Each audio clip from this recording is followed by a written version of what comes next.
So the Detroit Lions have just traded away Darius Slay to the Philadelphia Eagles. I've talked about this on my podcast that will be getting released shortly, so be on the lookout for that, or it might be already released. I'm not sure what order I'm going to do it, but it's going to be very near each other. Anyways, I actually think that this is a bad trade for the Lions.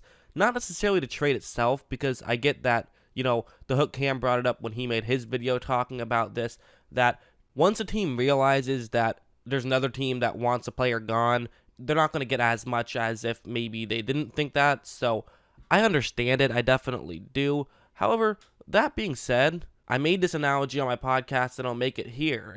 Getting Darius Slay with Matt Patricia is kind of like inheriting an $100,000 car, but then not realizing what's cool about it and then selling it for $50,000. I feel like Patricia did not use Slay in the best way he possibly could, and I think that's just a huge reason why Slay did have a drop off last year. I think Slay can still play. The guy's 29 years old. He definitely is still athletic. However, when I say he wasn't put in a position to succeed, this is kind of what I mean. Like, take a look at this play, for example. What's going to happen is that it's going to be a cover one hole, and for Darius Slay, he is going one-on-one against Davante Adams, and Adams is running a go route towards the sideline. So, this is obviously a great route against this type of coverage because it's a one-on-one matchup. But one thing I really don't like about this route is that it's only one safety deep, but if you look at Slay, he's playing press coverage against Davante Adams, which is definitely a bad thing to do, just because Adams is debatably the best at just that first step. I'm not saying he's the best receiver in the league. He isn't. But when it comes to that first step, there's nobody who's definitively better than him. I know that much because he's in that conversation. And so playing press coverage, when really the biggest route you have to fear in a coverage like this is a go route, to me it's a mistake. I think that you should play a little bit further deep. Again, this is a third down and it looks like about 5 right there, so you can't play too far back, but I would take a couple of steps back, let him play further deep.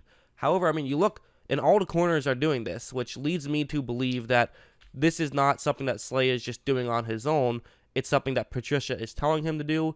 But even if it is just Slay doing it on his own, Patricia should tell him not to. So coaching comes back onto this either way. Like, watch. Right after the ball was snapped, and again, no contact whatsoever, which makes sense because Adams is so good at the line. But the problem is that, now you're in a situation where Adams is already past Slay, and he's able to continue running past him. And, oh, by the way, you have Aaron Rodgers making a throw.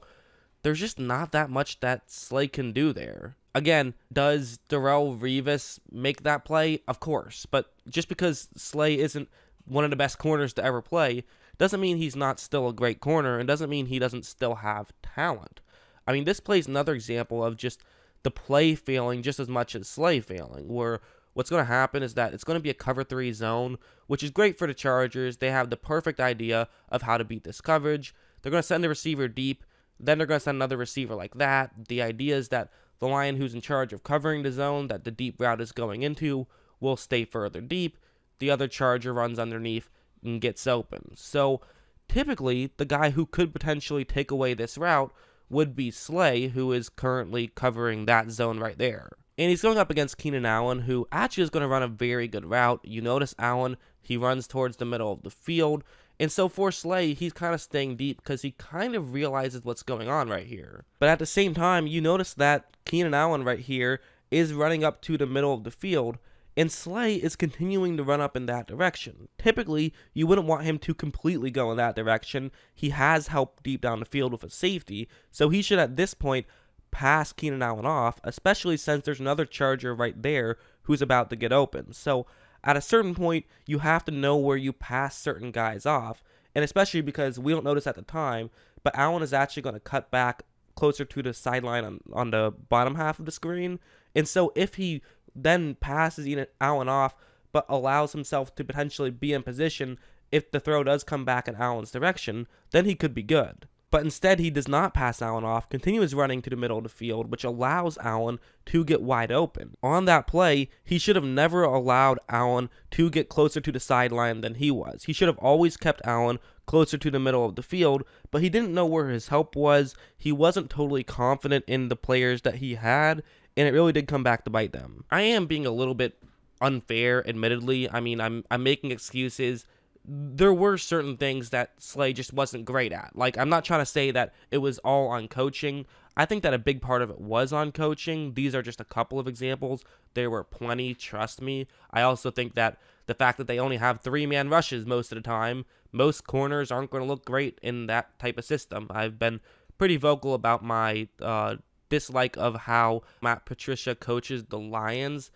But at the same time, I mean, listen, there are some times that he just isn't as good as certain other players. Like this play, it's a cover one blitz. Like the one time all year, I think that the Lions actually blitzed. And Keenan Allen is running that route right there, which, again, I'm showing plays against Allen because he is so good. I want to show plays where, showing him going up against some of the game's best. And, right after the ball is snapped, you look at Allen, and he's going to quickly fake as though he's going to his left. And just that one quick fake allows him to easily get to the right. He gets some separation. Slay is not able to make the play. And, that's the kind of thing where a guy like Darius Slay, he's quick and he has fantastic ball skills, but especially that first step, that's really where he struggles. And so the Lions did the smart thing and had him play almost primarily press coverage. So I do feel like the first step against elite receivers especially, he really struggled. I mean, who doesn't? But, that's kind of where, and maybe struggled's the wrong word too, but that's his clear weakness, I would say, is trying to, avoid that first step. But that being said, when he can just keep it close, he's so good at breaking on the ball and making a play that it's very difficult to go up against him. I mean, that's why he's big play Slay, his ability to knock balls away, to intercept passes, it's so good that you do have to kind of fear him in a sense. He doesn't get burned really too often either. Even when you see these plays of him getting beat, a lot of them are him getting beat by a step, not necessarily him getting beat by 3 steps. So basically, long story short, there are a lot of reasons to like Slay. And I think that it is worth mentioning that I do not think that Patricia used him exactly the best way. But take a look at this play, because this is a good example of, it's going to be man coverage, actually another blitz. So I used a little bit of hyperbole there on my last play that I broke down. But after the ball is snapped, you notice, again, it's just going to be a quick move. Fake as though you're going to the bottom half of the screen, going actually further deep and further up to the middle of the field. Allen is going to pull this off very well. As you see, there is some separation right here. So at this point, Slay is in trouble. And so you might be saying, well, wait a second. Okay, who are you going to blame on this one, Jackson? Because he was playing further off where he's better. He just got beat by Keenan Allen. And so shouldn't we sit here and say he has to make those types of plays if he's going to warrant a huge contract? And I would say yes. And also, he's going to make this play. He's able to break back and knock the ball away. Maybe if it was a perfect throw, it would have been a completion. But, perfect throws don't happen too often. So I think that's kind of what Slay can do. That's how I would evaluate Slay, is really what he's going to bring to the Eagles is, especially more than anything, splash plays. He's going to get them some interceptions, which quite frankly, they really do need. And I think that just having him on their team, he's also a veteran that can sort of help out some of the younger guys. I do think that, honestly, actually now that I say that, his football IQ can be a bit lacking at times. I feel like, and again, I don't know how much of it was just him listening to coaches that I don't think are very good, as opposed to, him actually not being very smart. It's hard to really know, but maybe with a new coaching staff, he can really benefit from it. I can see that happening, and I also think that he will fit very much into that Doug Peterson culture, which is don't be afraid to make a play. He's not called Big Play Slay for nothing. So from the Eagles' perspective, I like it. I mean, the contract itself is high, but the guarantee is a lot lower, so it's actually a lot lower of a risk than I think a lot of people realize. And from the Lions' perspective, I don't like it. I mean, I don't know. I feel like, again, part of it, I think, is that I was so high on the Lions last year. I saw their roster and was saying, okay, here we go. Detroit could be a playoff team. And then I realized that, no, that's not going to happen. I do not have faith in Matt Patricia.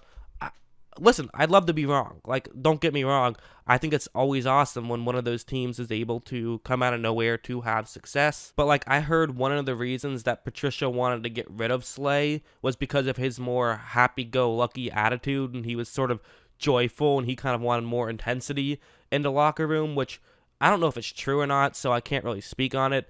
But if it's true, it's just the dumbest reason ever. Again, I usually don't like to talk about speculation, but sometimes I will when it fits my narrative. So, might as well. But yeah, I mean, anyways, I hope you guys enjoyed this video. Make sure to check out the podcast. Always fun recording those. Check out all these videos. We've been pumping out a ton of content. Special thanks to, everyone working with me. They've all been working hard right now, even with the coronavirus. So definitely thank you to them. Anyways, hope you guys enjoyed this video, and as always, thanks for watching.